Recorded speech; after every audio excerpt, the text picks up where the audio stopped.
Hey everyone, welcome back to this channel Thrill Biology.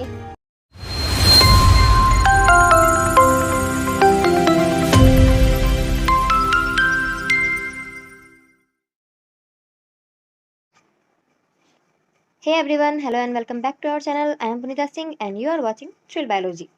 So today we are going to start NEET UG 2020 Phase 2 question. Alright, जो Phase 2 में हुआ था हम NEET 2020 में, उसका question आज हम लोग करने जा रहे हैं. आज हम लोग 30 क्वेश्चंस करेंगे. जैसे हम लोग प्रीवियस ईयर जो 2020 का Phase 1 का क्वेश्चन था वो हम लोग 30 करके और लाइव क्लासेस में कंप्लीट किए थे, लेकिन उसमें थोड़ा नेटवर्क प्रॉब्लम हो रहा था, इसीलिए हम रिकॉर्डेड वीडियो अपलोड कर रहे हैं. ये भी प्रीमियर होगा. अगर आप लोग चाहें तो लाइव चैट में हमसे क्वेश्चंस पूछ सकते हैं. जब भी ये प्रीमियर होगा उस टाइम हम लाइव होंगे. ऑलराइट, तो स्टार्ट करते हैं हम लोग इसको. इसमें भी आज टोटल 30 क्वेश्चन करेंगे. देन अगेन हम लोग कल 30 क्वेश्चन करेंगे, फिर 30 क्वेश्चन करेंगे. इसके बाद हम केमिस्ट्री का भी प्रीवियस ईयर क्वेश्चन लाने वाले हैं. इसी तरह केमिस्ट्री में होगा 45 क्वेश्चन हैं, तो एक दिन में अप्रॉक्स 20 या 22 क्वेश्चन होंगे और फिर नेक्स्ट दिन क्या होगा 22 क्वेश्चन होगा. तो इस तरह करके हम लोग क्या करेंगे, डेली 30 या 20 क्वेश्चन करके और सारा कंप्लीट कर लेंगे. अगर किसी को कोई भी इशू है ये सब में तो वो मुझसे डाउट सेक्शन में पूछ सकता है. ठीक है, स्टार्ट करते हैं आज का सेशन. सबसे फर्स्ट क्वेश्चन है, chromosomal theory of inheritance was proposed bye. हम यहाँ पे कुछ ज़्यादा एक्सप्लेन नहीं करेंगे क्योंकि बहुत ज़्यादा टाइम चला जाता है, तो शॉर्ट वीडियो होगा. 30 क्वेश्चन हम लोग यूँ जल्दी जल्दी निपटा लेंगे. ऑलराइट, स्टार्ट करते हैं. सो यहाँ पे पूछा जा रहा है कि क्रोमोसोमल थ्योरी ऑफ इनहेरिटेंस कौन प्रपोज किए थे. ये मतलब मॉलिक्यूलर बेसिस ऑफ इनहेरिटेंस का क्वेश्चन है और ये बिल्कुल लाइन बाय लाइन है. कौन प्रपोज किए थे? Sutton and Boveri. ठीक है, चलते हैं नेक्स्ट क्वेश्चन की तरफ हम लोग. क्वेश्चन नंबर 92 या फिर 2, यहाँ पे ये जो सीरीज में दिया हुआ है पीडीएफ में, इसलिए 91 से आ रहा है. इस तरह से आ सकता है आप लोग के नीट में भी. क्वेश्चन नंबर 92 है, which of the following is incorrect about cyanobacteria. Cyanobacteria के लिए क्या इनकरेक्ट है? They have chlorophyll A similar to green plants. Yes, correct. They are photo autotrophs. Yes, क्योंकि ये फोटोसिंथेसिस कर सकते हैं और क्लोरोफिल है तो ज़रूर फोटोसिंथेसिस करेगा. देन है, दे लैक हेट्रोसिस्ट. नहीं, क्योंकि ये क्या है, ये नाइट्रोजन फिक्सेशन में हेल्प करते हैं, इसलिए इनके पास हेट्रोसिस्ट होता है. तो ये आंसर हो जाएगा ऑप्शन नंबर 3. फोर्थ देख लेते हैं, they often form blooms in polluted water bodies. तो ब्लूम्स तो करते ही हैं कौन, जो हेटेरोट्रॉपिक होते हैं वो. ठीक है, तो इसका आंसर क्या हो जाएगा? Option third. नेक्स्ट है क्वेश्चन नंबर 93.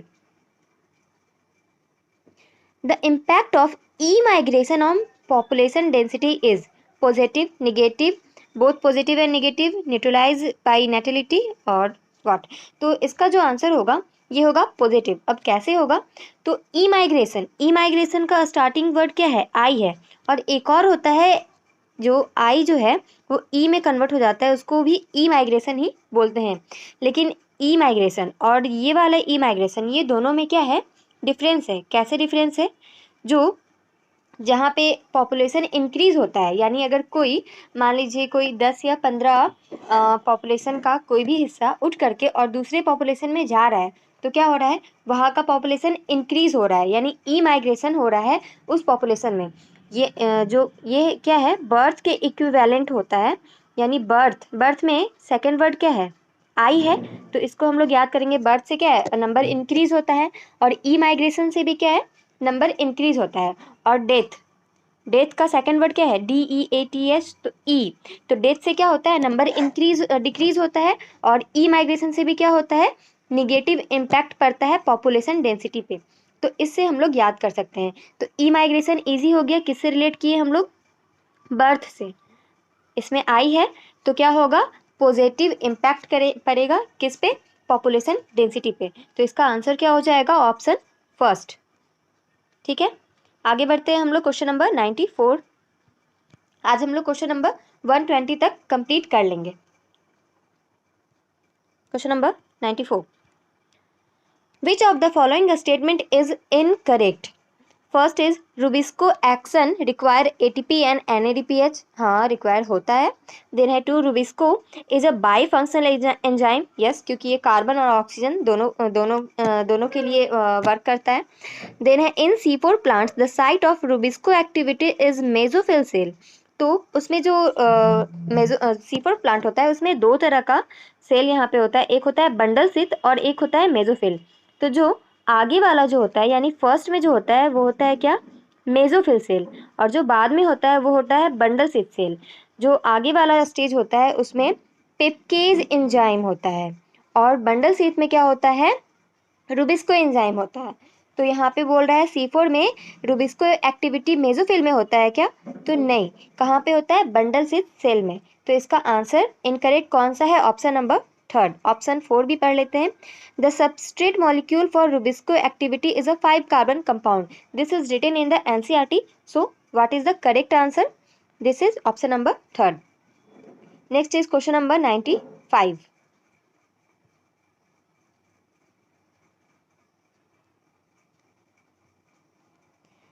95 क्वेश्चन नंबर क्या कह रहा है, inclusion bodies of blue green purple and green photosynthetic bacteria are, inclusion body क्या होता है।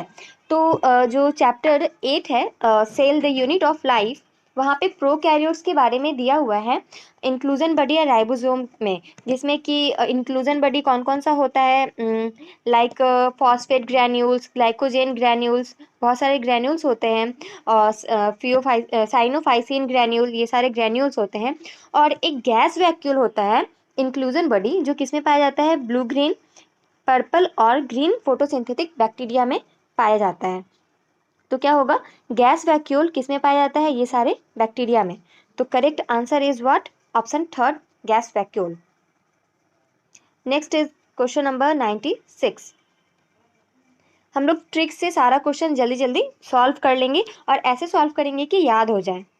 अगर आपको ये सब का PDF चाहिए तो टेलीग्राम पे आप एक ग्रुप है जिसको आप ज्वाइन कर सकते हैं अभी, क्योंकि स्टार्ट है तो उसमें 5 to 6 मेंबर्स हैं। आप लोग वहाँ ज्वाइन कर ले, बहुत सारा PDF है, नोट्स है वहाँ पे, इनऑर्गेनिक का है, ऑर्गेनिक का सारा रिएक्शन एक साथ लिखा हुआ है। You can join the group. Alright, आगे बढ़ते हैं हम लोग। Question number 96, which of the following is the correct floral formula of Liliaceae.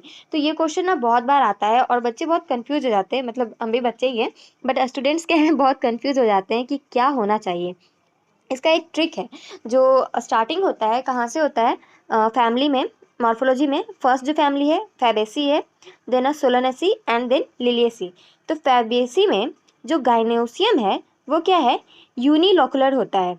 तो उसका गाइनोसियम का जो इंडिकेशन क्या होता है, कुछ इस तरह से होता है, सुपेरियर एंड 1। और जो सोलानेसी है उसका गाइनोसियम क्या है, बाइलोकुलर होता है, तो उसका कुछ इस तरह से होता है, सुपेरियर ओवरी और 2 लिखा रहता है। और लिलिएसी क्या है, सबसे लास्ट में है और इसमें ट्राइलोकुलर होता है, इसलिए इसके लास्ट में क्या होता है, G और 3 होता है। तो ये एक याद करने का ट्रिक है कि first second third line by line है बिल्कुल। फर्स्ट क्या है, फैबेसी, जिसमें यूनिलोकुलर यानी 1, देन सेकंड में 2 और थर्ड में 3। इसमें चारों ऑप्शन में सिर्फ और सिर्फ ऑप्शन 4 ही है जिसमें क्या है, गाइनोसियम का ट्राइलोकुलर ओवरी दिख रहा है। और NCERT में भी क्या है, यहाँ पे सुपेरियर नहीं दिया है लेकिन सुपेरियर होता है, इसका जितना एग्जाम्पल है वो सारा किसका एग्जाम्पल है, सुपेरियर ओवरी का एग्जाम्पल है। Anyone have the problem then you can ask me in the chat box, क्योंकि ये वीडियो क्या है, प्रीमियर होगा और उस टाइम हम आपको रिप्लाई कर देंगे, ठीक है। आगे बढ़ते हैं हम लोग, 96 का क्या हो जाएगा, 4। Then question number 97, male and female gametophyte do not have an independent free living existent. तो किसमें फ्री लिविंग एग्जिस्टेंट नहीं होता है मेल और फीमेल गैमेटोफाइट का, options are bryophyte, pteridophyte, algae and angiosperm. तो जो स्टार्टिंग का जो होता है ब्रायोफाइट, टेरिडोफाइट और एल्गी, ये तीनों के पास फ्री लिविंग एग्जिस्टेंट होता है मेल और फीमेल गैमेटोफाइट का। But gymnosperm and the angiosperm, ये दोनों के पास फ्री लिविंग इंडिपेंडेंट एग्जिस्टेंस नहीं होता है, क्लियरली लिखा हुआ है NCERT में, जहाँ जिम्नोस्पर्म के बारे में दिया है वहाँ पे लिखा हुआ है। तो इसका आंसर क्या हो जाएगा, option 4, angiosperm. Next is question number 98, in the following In each set a conservation approach and an example of method of conservation are given. These are the options and यहाँ पे पूछ रहा है कौन सा इसमें से करेक्ट अप्रोच और मेथड है, तो हम लोग देख लेते हैं। फर्स्ट क्या है, इन सिटू कंजर्वेशन। तो इन सिटू में क्या होता है, जो नेचुरली होता है पहले से जो होता है और बहुत बड़ा एरिया होता है वो क्या होता है इन सिटू। और एक्स सिटू क्या होता है, जो मतलब प्लांट या फिर एनिमल्स को अच्छे से रखने के लिए, उनको प्रिजर्व रखने के लिए हम लोग मैनमेड थिंग्स बनाते हैं, लाइक सीड बैंक हो गया। देन सीड को जमा करके रखने के लिए होता है ये क्रायो प्रिजर्वेशन बोलते हैं, जिसमें -96 डिग्री सेल्सियस पर हम लोग सीड को रखते हैं, सॉरी पॉलन ग्रेन को रखते हैं। और पार्क वगैरह हो गया, ये सब क्या है एक्स सिटू है। तो यहाँ पे क्या है वन में इन सिटू क्या है बायोस्फीयर रिजर्व, क्योंकि नेचुरली होता है ये। देन एक्स2 क्या है सैक्रेड ग्रुप्स, एक्स2 नहीं है क्योंकि बहुत बड़ा होता है और नेचुरल होता है ये। देन सीड बैंक, ये इन सिटू नहीं एक्स2 होता है। देन लास्ट एक्स2 इज क्रायो प्रिजर्वेशन, अभी हम बताए थे, उसमें -96 डिग्री सेल्सियस पर पॉलन ग्रेन का रिजर्वेशन होता है। देन तो इसका आंसर क्या है ए और D, A and B, A and C, A and D. तो option third is the correct answer. Option third is the correct answer for the question number 98। आगे बढ़ते हैं question number, I am sorry, 99। Inhibitory substances in dormant seed cannot be removed by subjecting seeds to, यानी कि यहाँ पे बोल रहा है कि ब्रेकडाउन ऑफ सीड किसके मतलब सीड डॉर्मेंसी ब्रेकडाउन कौन कौन करता है। तो जो प्लांट हार्मोन के बारे में जो है प्लांट फिजियोलॉजी का लास्ट चैप्टर पीजीआर, वहाँ पे दिया हुआ है कि चिलिंग कंडीशन सीड को ब्रेक डाउन करने में हेल्प करता है। जिब्रेलिक एसिड, हम लोग 2020 वाला क्वेश्चन था उसमें देखे थे कि कौन सीड डॉर्मेंसी को ब्रेक नहीं करता है, उसके बारे में भी देखे थे हम लोग। यहाँ पे नाइट्रेट भी क्या है करता है, लेकिन जो एस्कॉर्बिक एसिड है इसका वहाँ पे जिक्र नहीं है कि ये सीड डॉर्मेंसी को ब्रेक करता है। तो आंसर क्या हो जाएगा option number fourth. Next question number 100। In some plants, thalamus contribute to fruit formation. Such fruits are termed as, तो कुछ प्लांट में थैलेमस जो है वो फ्रूट फॉर्मेशन में हेल्प करते हैं, लाइक एप्पल एंड पेयर्स। ये सब में क्या है थैलेमस क्या है फ्रूट फॉर्मेशन में हेल्प करता है, और ऐसे फ्रूट को हम लोग बोलते हैं फॉल्स फ्रूट। ठीक है, आंसर क्या हो जाएगा option second. Next question number 101। The biosynthetic of ribosomal RNA occurs in nucleolus, ribosome, Golgi apparatus और the microbodies। तो एनसीईआरटी में बिल्कुल क्लियर लिखा है कि आरएनए का बायोसिंथेसिस कहाँ पे होता है, न्यूक्लियस में होता है। ये जहाँ पे न्यूक्लियस के बारे में बताया हुआ है वहीं पे लास्ट पैराग्राफ में दिया हुआ है, आरएनए का बायोसिंथेसिस कहाँ होता है, न्यूक्लियोलस में होता है। नेक्स्ट है 102। इसमें भी है मैच द फॉलोइंग है, जैसे पिछले वाले में हम लोग देखे थे मैच द फॉलोइंग तो भरा हुआ है और सिर्फ एक या दो ऑप्शन से ही हम लोग को पता चल जाता है। इसमें मैच कर लेते हैं पहले, और इसका ऑप्शन जो है इस तरफ है पेज के, तो देख लेंगे बाद में, पहले मैच करते हैं। बायोरिएक्टर क्या होता है, बायोरिएक्टर जहाँ पे बहुत सारा प्रोडक्ट को लार्ज क्वांटिटी में रखा जाता है, production of large quantity of product. Electrophoresis क्या होता है, जेल इलेक्ट्रोफोरेसिस के बारे में हम लोग बायोटेक्नोलॉजी में पढ़ते हैं, जिसमें क्या होता है डीएनए का सेपरेशन होता है, तो बी का हो जाएगा फर्स्ट। देन है पीसीआर। पीसीआर क्या होता है, यहाँ पे न्यूक्लिक एसिड का एम्प्लीफिकेशन होता है। पीसीआर का फुल फॉर्म क्या होता है, पॉलीमरेज चेन रिएक्शन। ठीक है, एलिसा क्या होता है, detection of pathogen based on antigen antibody. ELISA एक टेस्ट भी होता है, ठीक है, जिससे हम लोग लाइक एड्स और समथिंग ये सब का हम लोग पता करते हैं। तो ए का क्या है, ए का 2 है, बी का 1 है, सी का 4 है। चेक करते हैं, ए का 2, बी का 1, सी का 4 है ना। ए का 2 दो गो में है, एक है 1 और 3, बी का 1 भी 2 में है, सी का 4, यानी कि कौन सा हो रहा है यहाँ पे ऑप्शन नंबर 3, ए का 2, बी का 1, सी का 4 और डी का 3। तो इसका ऑप्शन हो जाएगा correct option third. You can check by it yourself. Next question number 103.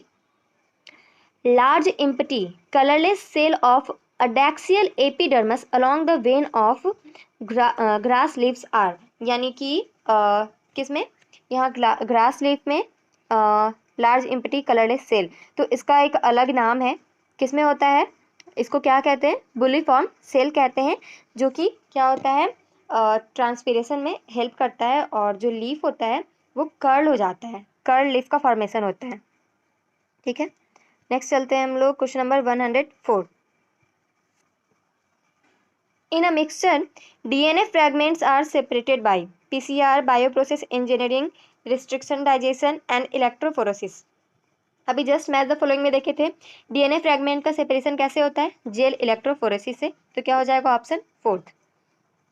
Next 105. Which of the following is incorrect for wind pollinated plant, तो वाइंड पॉलिनेटेड प्लांट के लिए क्या क्या होना चाहिए, और यहाँ पे इनकरेक्ट पूछ रहा है, तो फर्स्ट है pollen grain are light and non sticky, yes, light और नॉन स्टिकी रहेगा तभी वेन पॉलिनेशन होगा, हवा के साथ उड़कर जा सकता है, लाइट का मतलब यहाँ पे हल्का। Then well expose stamen and stigma, when pollination होगा तो जो स्टिग्मा और स्टामेन है वो ओपन होना चाहिए ताकि वहाँ पे पॉलन ग्रेन आकर के रेस्ट कर सके। ठीक है, देन है many ovules in each ovary, नहीं क्योंकि मोस्टली क्या है ये ग्रासेस वगैरह में होता है वाइंड पॉलिनेशन, तो ओव्यूल्स क्या होगा यहाँ पे सिंगल होता है, नॉट अ मेनी, ये एनसीईआरटी में लिखा हुआ है। Flowers are small and not brightly coloured, हाँ क्योंकि पॉलिनेशन है बट वाइंड पॉलिनेशन है, अगर इंसेक्ट पॉलिनेशन होता तो क्या होता, ब्राइट कलर होता, स्मेल होता उसमें, जिससे इंसेक्ट वहाँ पे क्या होते हैं, अट्रैक्ट होते हैं, तो ऑप्शन नंबर 3 इसका क्या है, गलत है, यानी कि यही सही है, many ovules in each ovary. ठीक है, next question number 106. In mitotic cycle the correct sequence और फेजेज इज, ये तो सबसे इजी है, कितना बार हम लोग पढ़ चुके हैं इसको। सबसे पहले क्या होता है, जो साइकिल होता है इसको हम थोड़ा सा छोटा बना लेते हैं, नहीं ऐसे नहीं, हाँ डायरेक्ट बता देते हैं हम इसको। सबसे पहले क्या होता है, स्टार्टिंग कहाँ से होता है, G1 से होता है, ठीक है, देन एस फेज होता है जहाँ डीएनए रिप्लिकेशन होता है, देन G2 होता है, और देन यहाँ पे कैरियोकाइनेसिस जहाँ पे जिसको mitotic cell division phase, main phase जो है ये होता है, और ये इंटरफेज होता है, G1S G2 and then M। देख लेते हैं किसमें G1S G2 एंड M, यहाँ तो सॉल्यूशन ही दिया हुआ है इसका। ठीक है, तो ऑप्शन नंबर 3 हो जाएगा, बहुत ही ईजी था। Next question number 107. Embryological support for evolution was proposed by, ये दिया है एनसीईआरटी में, कौन है, साइंटिस्ट का नाम तो याद करना ही पड़ेगा, अर्नस्ट हैकल। ठीक है, एम्ब्रायोलॉजिकल सपोर्ट इवोल्यूशन के लिए कौन दिए थे, अर्नस्ट हैकल। क्वेश्चन नंबर 108 हो गया ना, 7 हुआ, 8 ये रहा। Phycoerythrin is the major pigment in, ये कहाँ का है, प्लांट किंगडम का है, जहाँ पे एल्गी के बारे में दिया हुआ है। फाइकोएरिथ्रिन किसमें होता है मेजर पिगमेंट, रेड एल्गिन। यहाँ इरिथ्रिन जो है ना, लाइक इरिथ्रोपोइसिस जो होता है ब्लड फॉर्मेशन, उसे याद कर सकते हैं कि ये रेड पिगमेंट या फिर रेड एल्गी को बनाने में हेल्प करता है। ठीक, next question number 109.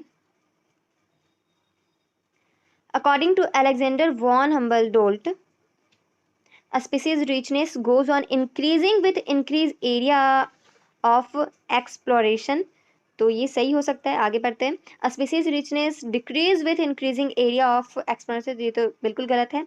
a species richness increase with increasing area but only up to a limit, हाँ ये ज़्यादा मोस्ट करेक्ट ये होगा, क्योंकि क्या है एक सैचुरेशन पॉइंट आ जाता है बाद में जा करके, यानी कि एक लिमिट तक ही क्या है स्पीसीज रिचनेस इंक्रीज हो सकता है एरिया के साथ, तो एक लिमिट तक, यानी कि option number 3 is the correct answer.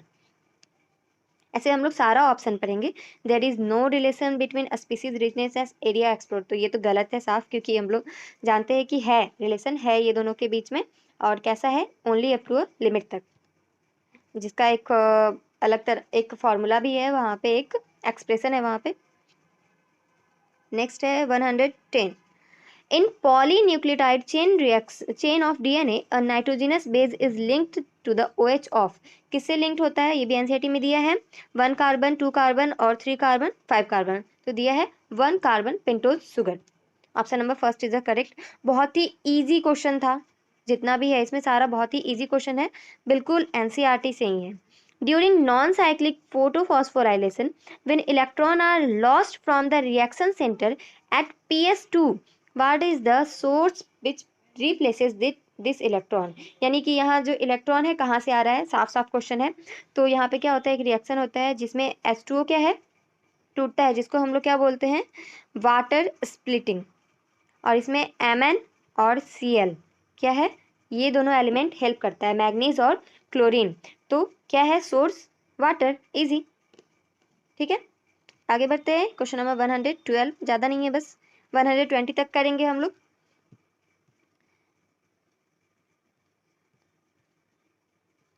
In recombinant DNA technology, antibiotics are used as selectable markers to keep medium bacteria free, to detect alien chain, to impart disease resistant to the host plant। तो इसका answer क्या होना चाहिए, जो antibiotic है वो medium को bacteria free रखने के लिए यूज़ किया जाता है। सेलेक्टेबल मार्कर का यूज़ क्यों किया जाता है, आइडेंटिफाई करने के लिए। ठीक है, तो keep medium bacteria free. Next question number 113, which of the following statement is incorrect. ये सारा क्वेश्चन में हम लोग को अच्छे से पढ़ना पड़ेगा कि किसमें करेक्ट पूछा है, किसमें एक्सेप्ट है और किसमें इनकरेक्ट है। तो energy content gradually decreases from first to fourth, this is right. Biomass decreases from first to fourth trophic level, yes, decrease और इंक्रीज दोनों होता है। एनर्जी क्या है, हमेशा ऊपर जाने पे क्या होगा, डिक्रीज ही होता है। Energy content gradually increases from first to fourth level, तो यहाँ इंक्रीजेज है तो ये गलत हो गया। Number of individual decreases from first trophic to fourth trophic level, नहीं, नंबर ऑफ इंडिविजुअल इंक्रीज भी हो सकता है और डिक्रीज भी हो सकता है। तो यहाँ पे मोस्ट करेक्ट क्या है, ऑप्शन नंबर 3 यानी इनकरेक्ट। यहाँ इंक्रीज दिया है जबकि डिक्रीज होना चाहिए। आगे बढ़ते हैं। Question number 14, attachment of spindle fibres to kinetochores of chromosome become evident in, यानी कौन से फेज में होता है। तो एक यहाँ पे डायग्राम हम लोग देखते हैं। एक फेज होता है ना, मेटाफेज, जिसमें काइनेटोकोर से यहाँ पे बस ये समझ लो कि क्या है, मेटाफेज का फॉर्मेशन होता है काइनेटोकोर से अटैच होकर के, और मेटाफेजिक प्लेट बनता है इस तरह से। तो ये कौन से स्टेज में होगा, मेटाफेज में। सिंपल, मेटाफेजिक प्लेट में स्पिंडल फाइबर काइनेटोकोर से अटैच होता है और मेटाफेजिक प्लेट का फॉर्मेशन करता है। ठीक, इसको याद करने का एक ट्रिक है कि सबसे पहले कौन सा फेज आता है, बाद में कौन सा होता है। तो पहले जो हम लोग का एग्जाम होता था उसको हम लोग क्या बोलते थे, AIPMT। तो यहाँ पे इसी तरह याद करेंगे हम लोग, क्या लास्ट में जो है PMT। तो हम लोग एक ट्रिक से याद करेंगे, PMAT। ठीक है, तो prophase, then metaphase, then anaphase, then telophase, PMAT, PMT like PMAT। ठीक, आगे बढ़ते हैं हम लोग। क्वेश्चन नंबर 115, अगर आप लोग को ये वीडियो अच्छा लग रहा है, ये सारा क्वेश्चन प्रैक्टिस अगर हम इसी तरह करते रहें, तो प्लीज़ वीडियो को लाइक कीजिएगा और अपने फ्रेंड्स को शेयर कीजिए कि हाँ, इस चैनल पे यानी कि थ्रिल बायोलॉजी पे डेली क्या होता है, नीट 2021 के लिए डेली प्रीवियस ईयर क्वेश्चन का प्रैक्टिस होता है। 30 क्वेश्चन का प्रैक्टिस होता है, लेकिन बहुत ही अच्छे से होता है। नेक्स्ट देखते हैं question number 115, correct position to floral parts over thalamus in mustard plant. तो यहाँ एक एग्जाम्पल है, किसका है, मस्टर्ड है। मस्टर्ड में यहाँ पे किसके बारे में पूछ रहा है, ऑप्शन पहले तो देखते हैं हम लोग। गाइनोसियम, यहाँ भी गाइनोसियम है, देन यहाँ पे मोस्टली गाइनोसियम यानी कि ओवरी के बारे में पूछ रहा है। तो मस्टर्ड का ओवरी कैसा होता है, ओवरी कैसा होता है उसका, सुपेरियर ओवरी होता है, ये साइन होता है सुपेरियर ओवरी का। तो सुपेरियर ओवरी में क्या होता है, ओवरी ऊपर होता है और उसका बाकी सारा part, calyx, Corolla and the androecium, वो सारा क्या होता है, ओवरी के नीचे होता है। ऑप्शन फर्स्ट क्या है, gynoecium is situated in the centre and other parts of the flower are located at the rim of the thalamus. Centre नहीं, कहाँ होता है, गाइनोसियम सबसे ऊपर होता है, तो ये तो गलत हो गया। Next, Gynosium occupies the highest position while other part are situated below it. Correct. Next है margin of the thalamus grow upward enclosing the ovary completely. Ovary completely अगर इनक्लोज हो जाएगा तो वो तो इन्फेरियर हो जाएगा, तो सुपेरियर तो होगा नहीं. Gynoecium is present at the centre and other part cover it partially. तो ये तो क्या हो जाएगा, पेरी इन्फेरियर और सॉरी पेरी गाइनस हो जाएगा ये, सेमी इन्फेरियर. ऑलराइट, तो option number second is the correct answer. Highest position होगा, सुपेरियर ओवरी होगा. ठीक है, आगे बढ़ते हैं. 116. After about how many years of formation of Earth, life appeared on this planet? तो आज से कितना 4 बिलियन ईयर पहले क्या हुआ, 4 या 4.5 फिर 4 बिलियन अगो अर्थ का फॉर्मेशन हुआ, और उसके अप्रॉक्स 500 मिलियन ईयर्स के बाद क्या हुआ, लाइफ अपीयर हुआ. तो यहाँ पे क्या हो जाएगा 500 मिलियन ईयर्स. यहाँ how many years of formation यानी कि आफ्टर बाद में, तो कितना साल के बाद 500 मिलियंस ईयर के बाद क्या हुआ, लाइफ फॉर्मेशन हुआ. Next question number 117. The term nucleon for the genetic material was used by, कौन यूज किए थे, फ्रेडरिक मिस्टर. साइंटिस्ट का नाम याद करना ही पड़ेगा सबको, तो फ्रेडरिक मिस्टर हो जाएगा इसका answer. Then select the incorrect statement. Element most easily mobilized in a plant from one region to another are phosphorus, sulfur. यानी mobilized कौन कौन होता है और कौन नहीं होता है इसके बारे में है. तो ये तो क्या है, सल्फर, फास्फोरस, नाइट्रोजन, ये सब तो होता है. Then transport of molecule in phloem can be bidirectional. Phloem क्या होगा, ऊपर भी जा सकता है नीचे भी आ सकता है रिक्वायरमेंट के अनुसार. Movement of mineral in xylem is unidirectional. Yes, क्योंकि हमेशा यूनिडायरेक्शनल ही जाता है water. Then unloading of source at sink does not involve the utilisation of ATP. तो यहाँ पे लोडिंग और अनलोडिंग दोनों में ही क्या होता है, एटीपी खर्च होता है, यानी कि एनर्जी का रिक्वायरमेंट होता है. तो ये क्या हो गया, इनकरेक्ट हो गया. इनकरेक्ट पूछा था ऑप्शन नंबर 4. बस 2 क्वेश्चन और है, फिर बाकी हम लोग कल कर लेंगे. The number of contrasting character study by Mendel for his experiment. कितना कॉन्ट्रास्टिंग पेयर था, 7 पेयर्स. ठीक, last question, question number 120. Vegetative propagule in agave is termed as eye, rhizome, bulbil and offset. तो इजी है, ये कहाँ का है, sexual reproduction in flowering plant के एग्जाम्पल में दिया हुआ है, सॉरी डायग्राम में दिया हुआ है, बल्बिल ऑफ अगेव है ना. तो bulbil of agave is the correct answer. तो आज के लिए इतना काफ़ी है. अगर आप लोग को वीडियो अच्छा लगा तो चैनल को सब्सक्राइब करें, ठीक है, और अपने फ्रेंड के साथ शेयर करें. और ट्राई करेंगे हम कि जितना ज़्यादा से ज़्यादा हो सके हम क्वेश्चन का प्रैक्टिस करवा पाएँ. ऑलराइट, आज के लिए इतना. Tata, bye bye, good night.